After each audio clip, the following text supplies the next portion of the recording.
Greetings. Just here in Oregon Canyon country. Take a quick peek around. Say hello to a wilderness friend.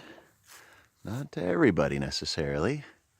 This is a nice tall example of cottonwood. And some people just can't stand this stuff due to allergies and the inevitable clouds of cottony stuff that comes off it every year. These two growing here presumably is a windbreak for the old homestead that used to be out here. I'm just kind of poking around the old homestead here. Saw the old stove that's still kicking around. Seems like the visitors out here left it pretty well alone. It's awfully heavy to molest. But you can wonder, why you'd want something like this right next to your house. Well, it gets very windy here, and they're good wind protection for that. They often are quite popular for smoking, if you're into that sort of thing, smoking meat or fish. And watch out, there's the well here, somewhat covered up. Be careful of old wells. Look at that in there, that's interesting. The cottonwood, this one, these two, these three, four, they're doing what cottonwood likes to do in the winter, and that's start its buds. And the buds are what you'd probably want to use medicinally, and that's what we'd use medicinally. Let's see if we can find some low-hanging fruit here. So you can see we've got our little buds here.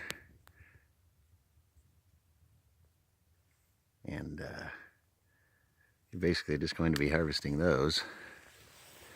And you may notice there's already some of that yellow on us. It's a sticky, yellowy, pitchy, bitter, somewhat astringent substance.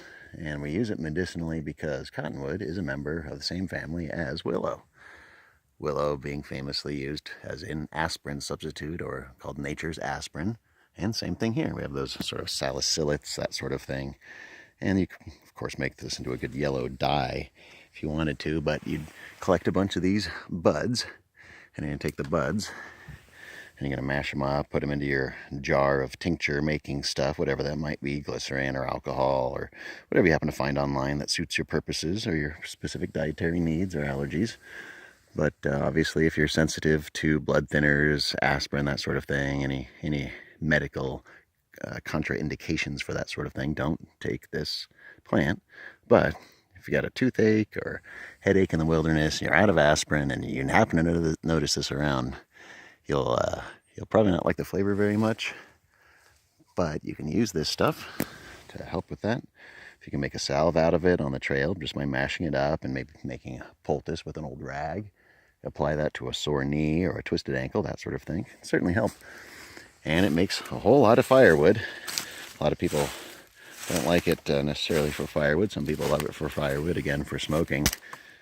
It's a pretty light wood, a lot like willow. It's going to burn pretty fast and hot, which is not good for an all-night fire. But to prevent that headache from that all-night beer drinking session around the campfire, a little tea made with some of these cottonwood buds might not be the worst choice for you. And you can see there's plenty of them. It's a very common plant, and nobody's probably going to complain too much about you plucking away some of the future cottony buds that are going to get in the way of everybody and cause allergies and such. But well, thank you so much for joining us out here in the canyon country to talk about cottonwood.